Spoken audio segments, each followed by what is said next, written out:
오늘 이 말씀은 이제 요셉이 므낫세하고 에브라임이 장자와 차자죠. 이 두 아들을 야곱이 축복하는 이야기입니다.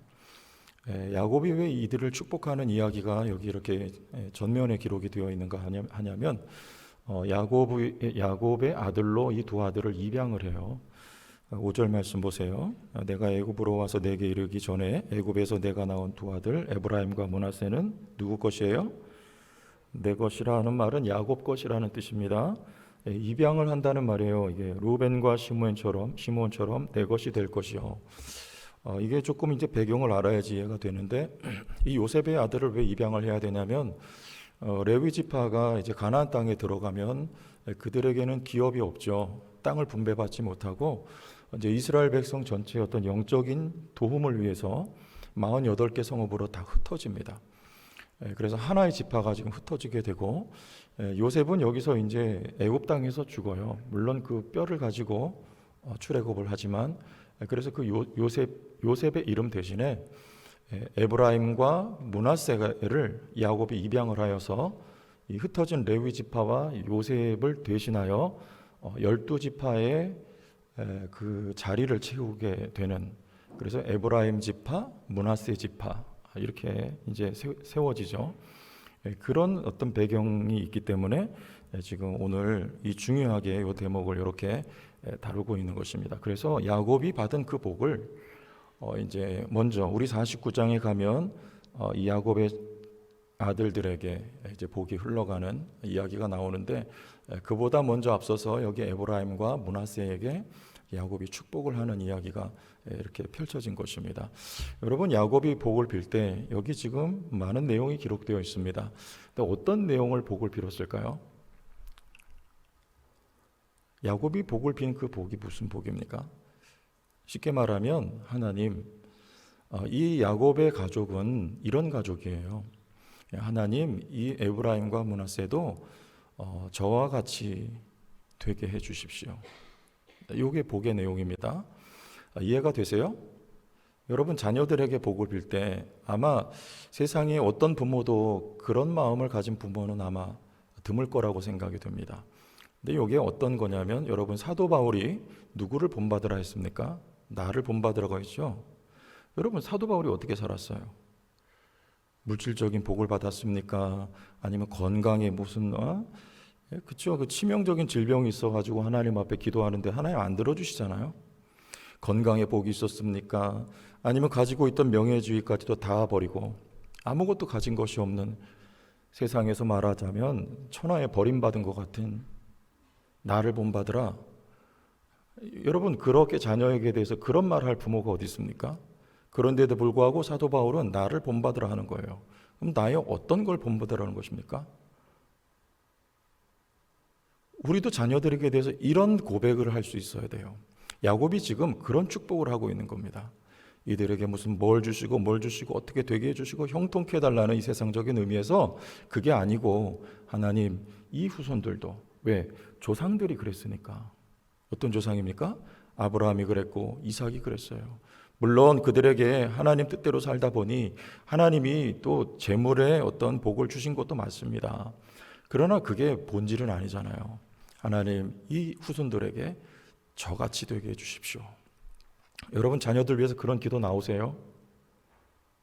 나오셔야 돼요. 예? 하나님, 저같이, 무엇같이, 저의 믿음같이, 제가 하나님을 사랑하는 것 같이, 비록 이 세상에서는 많은 것이 떨어져 나가고 많은 것을 잃어버렸지만, 그렇죠? 이 세상의 많은 가치는 잃어버렸지만 하나님, 그러나 이 더러운 것들이 떨어져 나간 만큼 제 안에는 정금 같은 믿음이 주어졌으니 하나님, 나의 후손들도 저와 같이 되게 해주십시오. 여러분, 이렇게 기도할 수 있어야 돼요. 믿습니까? 믿습니까? 몇 번 했는지 세세요. 오늘 한 번 했다. 3번 이상 하지 말라고 한 집에 사는 사람이 그래가지고 조심하려고. 그런 마음이 들지 않으세요? 하나님, 성령의 충만함 주시고, 그렇죠? 믿음의 복을 주시고, 세상에 그 무엇 없어도 하나님만을 바라보고 하나님을 아는, 하나님 지혜가 있는 사람이 되게, 하나님 저와 같은 자녀가 되게 해주시기 바랍니다. 이렇게 기도하는 거죠. 야곱이 그 축복을 하는 것입니다. 8절 보세요. 오늘 읽었던 이스라엘이 요셉의 아들들을 보고 이르되 이들은 누구냐? 왜 누구냐 했을까요? 야곱은 이미 요셉의 아들이 므낫세와 에브라임인 것을 알고 있습니다. 당연하죠. 손주니까.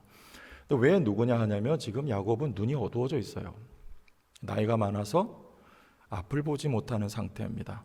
그래서 이들이 누구냐 이렇게 말을 하는데 9절로 가보세요. 요셉이 그의 아버지에게 아뢰되 이는 하나님이 여기서 내게 주신 아들들이니이다. 아버지가 이르되 그들을 데리고 내 앞으로 나오라. 내가 그들에게 축복하리라. 여러분 이렇게 말을 해요. 저 여기서 이제 그렇죠. 하나님의 약속이 이런 상황 속에서도 이루어져 가는데, 자 먼저 한 가지 좀 짚어볼 것은 여러분 눈이 어두웠던 사람 성경에 또 나오죠. 우리 사무엘상에 보면 엘리가 눈이 어두워졌어요. 그런데 그 엘리의 눈이 어두워진 것은 긍정입니까? 아니면 부정적인 의미입니까? 부정적인 의미가 맞아요. 엘리가 눈이 어두웠다고 성경에서 진술하고 있는 것은 영적으로 그가 어두워졌다는 얘기예요. 그래서 자식들에게 하나님의 바른 길을 도를 가르쳐야 되는데 자식들에게 무게중심을 더 가지고 그들을 오히려 위했던 게 죄가 돼서 그 집안이 망하지 않습니까? 엘리 눈이 어두워져 있어요. 근데 여기 야곱은요, 지금 눈이 어두워져 있어요. 근데 이거는 엘리의 경우와는 다르게 지금 야곱은 눈이 어두워져 있으나 영적인 눈은 더 뜨고 있는 상태. 무엇에 대해서요? 복에 대해서는 눈이 띄어진 상태. 처음에는 복이 뭔지를 몰랐죠. 젊었을 때. 오히려 볼 때는요, 복이 뭔지 개념조차 알지 못했습니다. 그러니까 속여 먹잖아요. 그런데 이제 나이가 점점 들어서 앞을 보지를 못해요. 그랬는데 지금은 복이 뭔지를 알아요. 그리고 에브라임과 므낫세에게, 그리고 앞에 바로 왕 앞에 들어갈 때 나올 때 복을 빌고, 에브라임과 므낫세에게 지금 복을 빈다는 것은요, 야곱이 복이 무엇인지를 안다는 얘기입니다. 여러분 우리가 이렇게 복을 알게 되는 거죠. 우리가 사지 육신이 멀쩡할 때 신앙생활 잘하면 좋은데, 그렇죠. 우리가 점점 이 세상과 이제 우리 보는 면에 있어서도 이 세상과 점점 조금씩 멀어지고 마음도 이제 그렇게 되어가면서 여러분 우린 점점 영적인 눈을 떠가게 되고, 처음에 우리가 바라고 구했던 어렸을 때 그게 복이 아니고 정말 복이 뭐냐, 그래서 내 자녀들에게 나처럼 되게 해달라고 이야기해 줄 수 있는 부모, 그 부모가 왜 그러냐면 복이 뭔지를 알기 때문입니다. 지금 돈이 없고 몸도 아프고 이래도 복이 뭔지를 알아요. 그렇죠? 네. 지금 야곱은 이런 상태가 되어 있는, 그거를 지금 성경은 어떻게 보면 이게 약간 비유적인 표현이겠지만 야곱은 앞을 보지 못한다, 이런 얘기를 지금 하고 있는 거예요. 근데 하나님이 9절에 여기서 주신 아들들에 그랬어요. 자, 여기서도 하나님은 아들들을 주세요. 여기 지금 창세기에서 자녀 그러면 뜻하는 것은요, 하나님의 약속이죠. 하나님의 약속은 지금 애굽에서도 요셉이 종살이 해가는 그 과정 속에서도 하나님의 약속은 거기서도 이루어지고 있습니다. 여러분, 우리의 약속은 사람 대 사람의 약속이라고 하는 건 상황과 형편 따라서 지킬 수도 있고 못 지킬 수도 있습니다. 여러분, 누군가에게 돈을 빌리면 약속을 하죠. 내가 언제까지 갚겠다. 갚아야죠. 갚으면 좋은 일이지만 형편이 없고 돈이 없는데 어떻게 갚습니까? 이게 우리 서로 간의 약속은 그럴 수 있어요. 그런데 하나님의 약속은요, 상황과 형편에 영향받지 않고 어디서든지 약속은 이루어져요. 여러분 어느 상황 속에 있든지 지금 내가 처한 환경 속에서는 하나님의 약속하고 이원한 것 같은 그런 상황일 수 있습니다. 근데 그거는 우리 생각이에요. 하나님 여러분이 지금 있는 그 현실 속에서 지금 일하시고 거기서도 하나님의 약속을 성취하신다는 거, 우리 여기서 지금 이 증거 아닙니까? 요셉이 종으로 팔려가고 애굽에 던져졌는데도 거기서도 요셉에게도 부인이 얻어지고, 그리고 하나님 높여주시고 그들에게도 자식을 주세요. 이 자녀가 약속이에요. 생육하고 번성하라는 하나님의 약속이 지금 여기서도 요셉을 통해서도 이루어지고 있는 거 아닙니까? 이렇게 이루어지는 거예요. 자녀는 그래서 하나님이 주신 선물이라 그랬습니다. 축복이에요. 시편 127편 3절 우리 유명한 거 잘 보고 넘어가겠습니다. 시작. 보라, 자식들은 여호와의 기업이요 태 열매는 그의 상급이로다. 그래서 여기 시편 127편은 집을 우리가 세우는 거 아니고 성을 우리가 지키는 거 아니고 하나님이 집을 세우고 하나님이 성을 지켜주시는 사람, 여기 복 있는 사람, 여호와를 의지하는 사람에게 뭐도 주신다? 자식도 주신다 그러는 거예요. 예? 잠도 주시고 그리고 자녀도, 이 자녀가 축복이라고 성경은 말씀하고 있습니다. 여러분, 오늘날 우리에게 이 말씀을, 하나님의 약속이 자녀로 성취가 되는데 우리에게 어떻게 적용할까요? 우리 선교사로 나가 있는데 자녀 없는, 오늘 말씀 들었어요. 그런 경우도 있고, 또 우리 목회자들 가운데 참 애를 많이 쓰는데 자녀가 없어요. 그래서 그 가정이 참 그게 눈물이에요. 그러면 여러분, 우리 쉽게 판단하면 안 돼요. 그럼 그 가정에 복이 없는 거냐? 그런 뜻이 아닙니다. 그러면 우리가 애 많이 낳으면, 물론 자녀를 많이 낳고 전도 못하면 자녀라도 많이 낳고, 자녀 많이 낳는 거 좋아요. 하나님 축복입니다. 그런데 그거 그렇게 단편적인 논리가 아니에요. 뭘 말하는 걸까요? 성경에서는요, 생육하고 번성하여 이 땅에 하나님의 백성들 그 계보를 말하는 거예요. 그래서 결국엔 예수가 이 땅에 오시고, 예수로 말미암아 사도들이 세워지고, 사도들로 말미암아 제자들이 세우고, 또 제자들로 말미암아 또 제자들이 세워지는, 여러분, 이 복음이 쭉쭉 계속해서 이어져 나가고 제자들이 세워지는, 이걸 여러분 성경에서는 의도하고 구약에서부터 지금 계시록까지 이 말씀을 우리에게 명령하고 있는 것입니다. 여러분, 우리는 뭐 하면 되겠어요? 여러분, 자녀 우리가 많이 낳아야 되겠습니다. 우리 권사님들, 장로님들도 자녀 많이 낳으시기를 제가 간절히 빌고 축복합니다. 내가 나이가 몇 살인데 자녀를 낳느냐 지금. 오늘 다 데려오셨죠? 오늘 많이 오셨잖아요, 그죠? 그거 다 여러분 제자 삼으세요. 그거라니까 죄송한데 그분들 여러분 다 제자 삼으세요. 우리 장로님 한 분이 그 세미나 다녀오셔가지고 제 방에 와서 하시는 말 첫 마디가 뭐냐면, 목사님, 이제 후회인지 회개인지 모르겠어요. 제가 여태까지 오랫동안 예수를 믿어도 제자를 삼아 본 적이 없는데 이제 앞으로는 우리가 그렇게 했으면 좋겠습니다. 제가 그렇게 했습니다. 그런 말씀을 하시는 거예요. 여러분을 통해서 제자가 삼아질 수 있습니다. 연세가 많아도 상관없어요. 어떻게 해요? 쉬운 거예요. 우리가 무슨 제자 훈련을 받고 많이 배우고 지식을 쌓아가지고 또 그걸 전수해주고 이렇게 어떻게 그거 다 합니까? 그 대학생 청년들이나 그렇게 하는 거지, 우리 일반 이 목회하면서 교회에서 그걸 어떻게 해요? 그냥 본을 보여주는 거예요. 어떻게 해요? 여러분, 세수할 때 제가 가만히 연구해 봤어요. 여러분, 세수를 이렇게 위로 하세요? 아니면 이렇게 하세요? 옆으로. 이렇게 세수하는 사람 봤어요? 저는 이렇게 하거든요. 왜 그럴까요? 저 어릴 때 아버지가 세수하는 거 봤어요. 아버지가 세수 어떻게 했어요? 이렇게 하시더라고요. 그리고 소리도 푸파푸파 푸파푸파푸파. 제가 요즘 어떻게 세수하는지 아세요? 똑같이 해요. 푸파푸파푸파.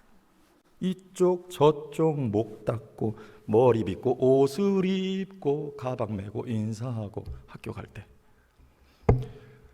맞습니까? 여러분, 신앙도 보고 배우는 겁니다. 내가 본을 보여주면 기도하는 거, 전도하는 거, 순종하는 거, 그리고 하나님 섬기는 거, 이거 쉬운 거부터. 여러분이 꽃 달고 이거 다 누가 했어요? 여러분들 다 했잖아요, 이거. 이런 섬기는 거. 우리의 작은 섬김이 교회를 아름답게 하잖아요. 본을 보여주는 거. 그래서 그걸 누가 보고 배워요? 내가 데리고 온 사람이 그걸 옆에서 보고 그대로 배운다니까요. 똑같이 합니다, 똑같이. 뭐 찍어내는 거예요? 붕어빵 찍어내는 거예요. 여러분, 붕어빵은 누구 보고 붕어빵이라 그래요? 아버지하고 자녀하고 엄마하고 자녀가, 부모하고 자녀가 똑같이 닮으면 붕어빵이라 그러잖아요. 우리 신앙의 세계도 마찬가지입니다. 붕어빵 만들어내요, 우리는요. 먼저 믿은 사람이 한 것 나중에 온 사람이 똑같이 보고 배워요. 맞죠? 여러분, 그렇게 제자 만들어내는 것입니다. 그러나 거기 성령이 역사하시고, 내년부터는 우리 구역에서 조금씩 이제 맛을 다시금 볼 수 있도록 제가 안내를 해드리려고 합니다.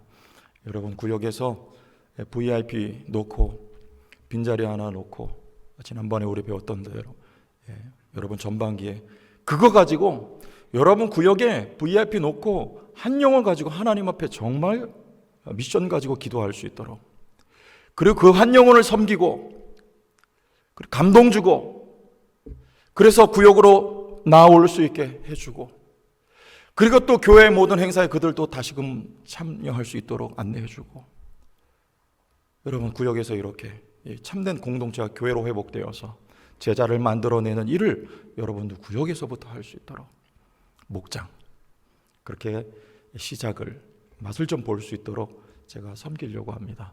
그래서 우리 성도교회는요, 이 시대에, 우리 대한민국의 이 시대에 제자 만들어내는 교회가 될 수 있기를 주의 이름으로 축원합니다.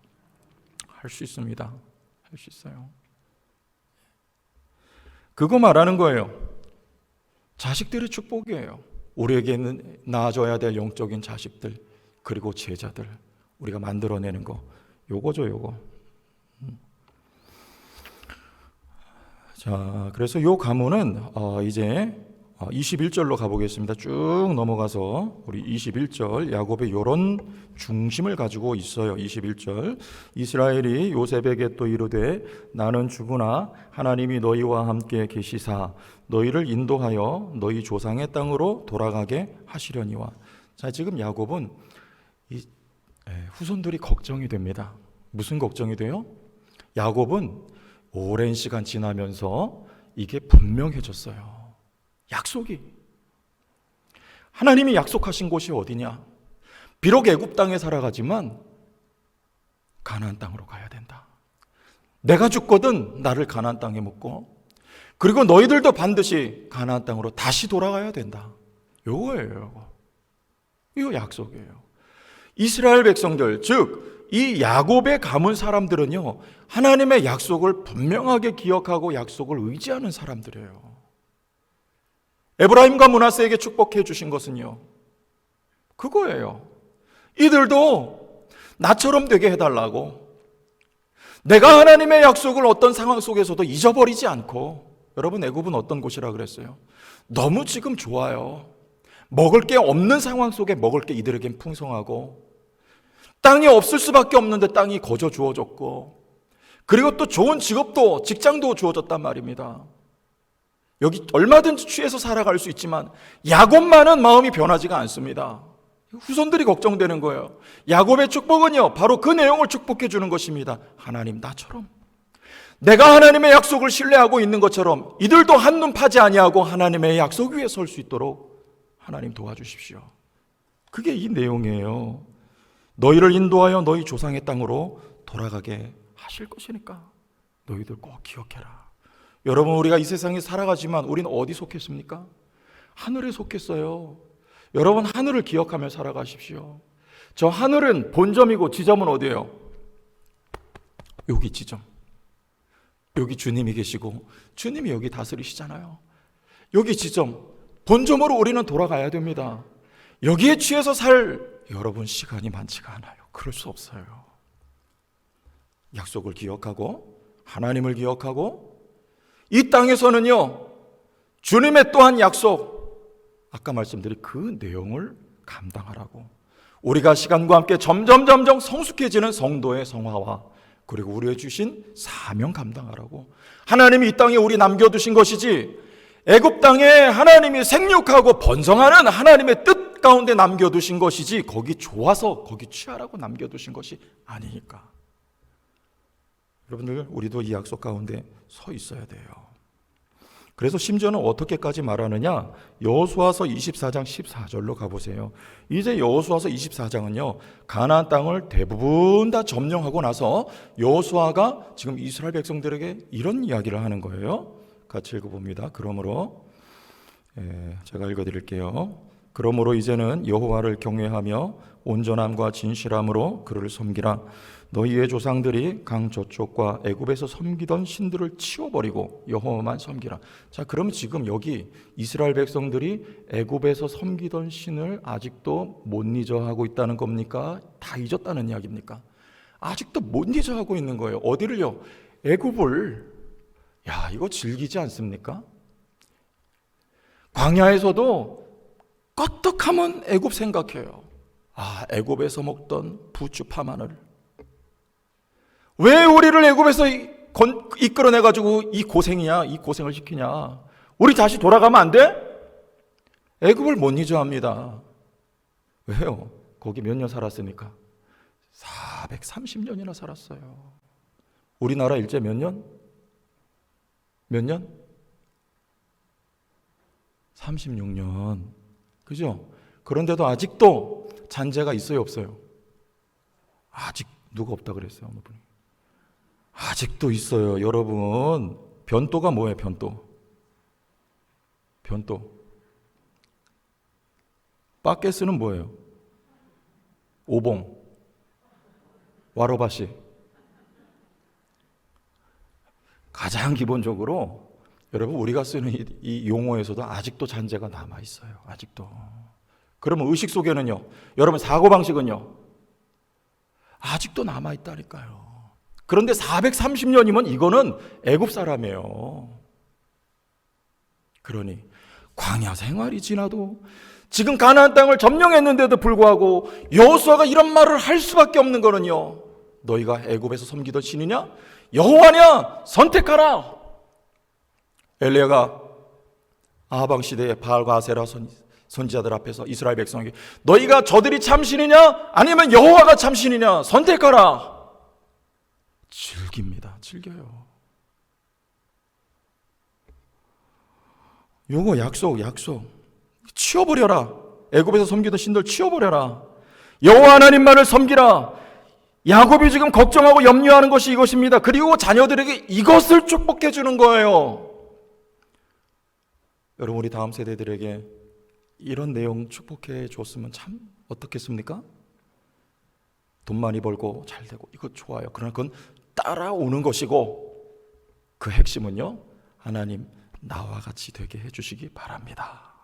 여러분, 이 내용으로 자녀들에게, 우리 다음 세대들에게 축복해 주는 거, 여러분, 이게 약속에 의존하는 인물입니다. 약속. 하나님의 약속은요, 왜 따르기가 어렵습니까?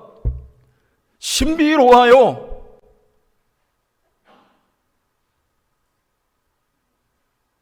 왜 광야입니까? 왜 바벨론으로 포로로 꼭 잡혀가게 하세요? 자존심 좀 세워주면 안 됩니까, 하나님께서? 네? 언약 백성인데 왜 이방 민족 앞에 가서 종살이를 하도록 하시냐 말입니다. 안 그러셔도 되잖아요. 그냥 이놈들아, 대놓고 그들을 채찍으로 때리든지 정신 차리게 해가지고 새롭게 하나님이 만들어 버리실 수 있잖아요. 그런데 왜 꼭 70년 동안 포로로 끌려갔다가 당금질을 하고 돌아오게 해야 돼요?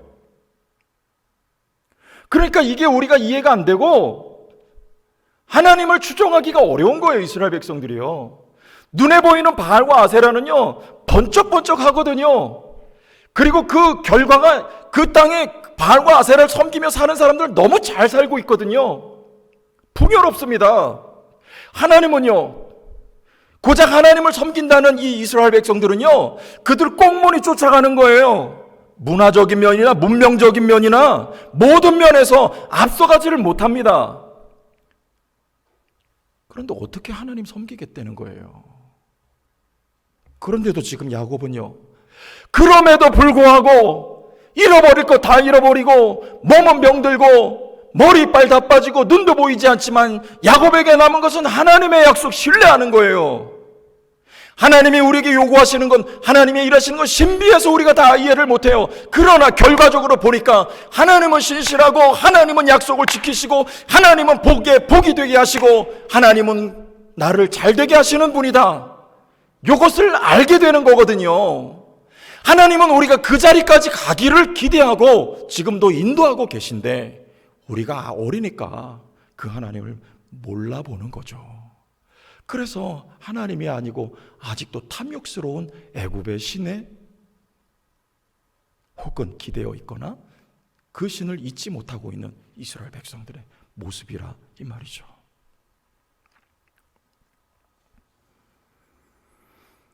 요게 뭐예요? 야곱이 지금 에브라임과 므낫세에게 축복해주고 있는 그 복의 내용입니다. 하나님, 이 자손들은 이런 자손들이 되게 해주시기 바랍니다. 앞으로 이들이 가야 할 길이 멀어요. 430년 종살이해야 됩니다. 광야에 나가서 또 메마른 광야를 돌아야 됩니다. 가나안 땅 들어가서도 이들이 한 번에 높아지는 것이 아닙니다. 그러나 하나님의 약속을 신뢰하고 다 이해할 수도 이해할 수 없어도 하나님이 한 걸음 한 걸음 인도하시는 그 미지의 세계를 믿음 가지고 불기둥과 구름기둥이 인도하시는 그 길을 쫓아가는 거룩한 아들들이 되게 해주십시오. 이게 축복의 내용이에요. 주님 오늘도 우리를 향하여 그 복의 내용으로 축복해 주고 계십니다. 기대하고 계십니다.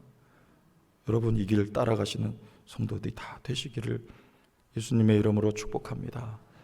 다 이해할 수 없어도 우리 머리로 다 알 수 없어도 여러분 IQ 몇이세요? 멘사라고 있다면서요. 멘사 아세요? IQ 150 이상 되면은 140인가?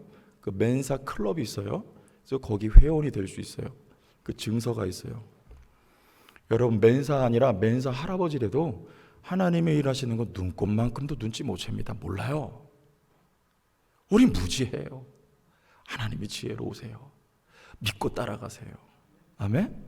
하나님 여러분 잘 되게 하시고 유익하게 이롭게 하나님이 도와주시는 하나님이신 것을 우리가 알고 따라가는 거, 이게 우리에게 주시는 오늘 이 축복의 말씀입니다. 그래서 복을 받기만 원하던 이 야곱이 이제 그렇게 아니까, 그죠? 여러분 자녀들에게 무엇을 축복해 주셔야 될지 아시겠습니까? 야곱이 이제는 알아요. 므낫세와 에브라임에게 여러분 그 내용으로 자식들을 축복해 주는 거예요. 여러분 남을 축복해 주는 성숙한 성도들, 우리 성도교회가 되길 원합니다. 다른 교회들을 축복해 주는 교회가 되었으면 좋겠어요. 경쟁 관계가 아니고요. 우리는 연합의 관계예요. 교회는요. 사랑의 관계예요. 믿습니까? 제천에 있는 건전한 모든 교회들과 우리는 연합의 관계요, 사랑의 관계입니다. 개교회주의 별로 옳은 거 아니에요. 서로가 다 잘 되고 다 세워져 가고 이 제천이 성시화되고 복음화될 수 있도록 연합하여서 일할 수 있는 거, 위하여서 축복해 줄 수 있는 성숙한 교회, 이게 제천 성도교회란 말입니다. 여러분 그런 남을 성공시켜주는 리더십을 가진 우리 성도들이 다 되었으면 좋겠어요.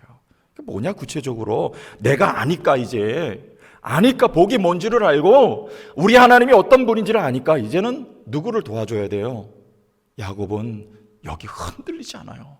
그러면 흔들리는 사람을 뭐 해줘야 돼요? 붙들어줘야죠. 몰라요? 축복해주고 기도해주고 물심양면 도와주고, 그래서 다른 사람 성공시켜주는. 제가 지난 금요일날 설교하면서 잠시 소개드렸죠. 우리 내년부터 실버 사역하려고 이음 플러스 잘하는 교회 가서 처음 만났어요. 그 목사님 제가 전화드리고 목사님 방문 좀 하고 저희가 좀 벤치마킹 좀 하겠습니다. 좀 배워와가지고 우리 교회 유익하고 도움이 되게 제가 할 테니까 한번 가겠습니다. 목사님이 거절 안 하고 단번에 오세요. 갔어요. 그래서 보고 밥 식사 같이 하고 목사님하고 담소 차 마시면서 나누면서, 근데 제가 너무나 감동을 받았어요. 처음 보는 후배 목사인데요. 목사님 60이 넘으셨어요.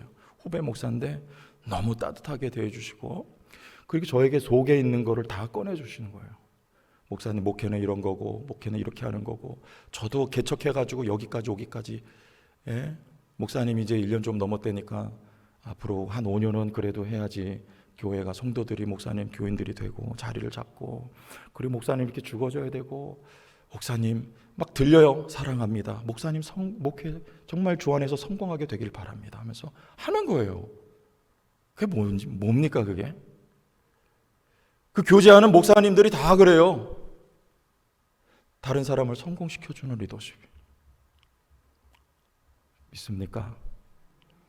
여러분 우리 서로를 성공시켜주는, 담임 목사는 부목사를 성공시켜주는, 여러분 장로님들은 성도들을 성공시켜드리는, 다른 사람은 어떻게 하면 성공시켜줄 수가 있을까요? 물론 물심양면 돕는 거 맞습니다. 그러나 우리는 상대방 앞에 때로는 겸손해져야 될 때가 있는 것이고, 여러분 가시고기라고 아세요? 가시고기는 뭐 뜯어먹고 살았어요? 자기 엄마 살 뜯어먹고 사는 게 가시고기예요. 아세요? 다른 사람을 성공시켜 준다는 것은요, 내가 그런 대상이 된다는 것입니다. 내가 희생이 되어야 다른 사람이 살아요. 그게 돈이든 내 에너지든 뭐든 내가 희생이 되어야 교회가 살고 내가 희생이 되어야 어떤 사람이 성공을 한단 말이죠. 이게 기독교의 정신이고 그게 바르게 믿는 신앙인입니다. 예수가 희생하셔서 우리를 살리신 거, 제자들이 바로 그 길을 주님이 가라고 밀어주시고 도와주시는 거 아니겠어요? 여러분, 이런 아름다운 교회, 성령이 역사하시는 교회, 나는 나와 모른다 하시는 그런 교회의 성도가 아니라 마태복음 7장에 내가 주의 이름으로 주여 주여 귀신을 쫓아내며 병자를 고쳤습니다. 기적을 일으켰습니다. 그러나 주님이 나는 너 모른다. 뭐가 빠졌어요? 거긴 십자가가 빠졌어요. 기적은 일으켰으나 십자가는 없습니다. 기적을 일으키고 높아질 수는 있습니다. 대접받을 수도 있습니다. 그러나 십자가는 없는 거예요. 희생은 없는 거예요. 남을 위해 내가 죽어진 적이 없는 거예요. 그건 너 모른다. 왜요? 주님은 십자가거든요. 여러분, 어제 유튜브 보니까 실명 거론해서 죄송해요. 박혁 전도사라고요. 대한민국에서 지금 엄청나게 히트를 치고 있는 것 같아요. 근데 굉장히 위험한 것 같아요. 제가 보니까. 여러분 조심하세요. 그런 거. 조심하세요. 이렇게 말해야지. 별짓을 다 합니다. 병 고치고 귀신 쫓아내는 거 좋아요. 그거 주님의 하셨던 사역이니까 교회가 마땅히 해야죠. 그런데 그 어떤 행태를 보면요, 이거 성경적이지 않아요. 그게 아니에요. 그런 거 없어도 됩니다. 솔직히 하나님이 주시는 거예요. 그거는요, 필요하면 하나님이 얼마든지 병도 고치고 귀신도 쫓아내고 기적을 일으켜요. 그렇게 이상한 짓거리 안 해도 앉아서 찬송만 불러도 귀신이 쫓겨나갑니다. 이 이상한 짓거리를 하고 그래 거기서요. 거기 근데 많은 사람들이 쫓아간단 말이에요. 그게 문제예요. 마지막 때 말세에 거짓 선지자가 많이 일어난단 말이에요. 왜 우리 미혹하려고. 그거 없어도 여러분, 십자가가 기적이고 십자가가 사람을 살려요. 병 고치는 정도가 아니고요, 영혼을 살려냅니다. 변화시켜요. 새로운 삶을 살게 만들어요. 십자가가 교회를 회복시킵니다. 그렇게 남을 성공시켜주는 리더십. 담임 목사, 여러분 모두 성도들이 될 수 있기를, 그런 복을 알고 그런 복을 빌어줄 수 있는 성숙한 교회 될 수 있기를 예수님의 이름으로 축원합니다. 주의 영광 이곳에 가득해 우린 손에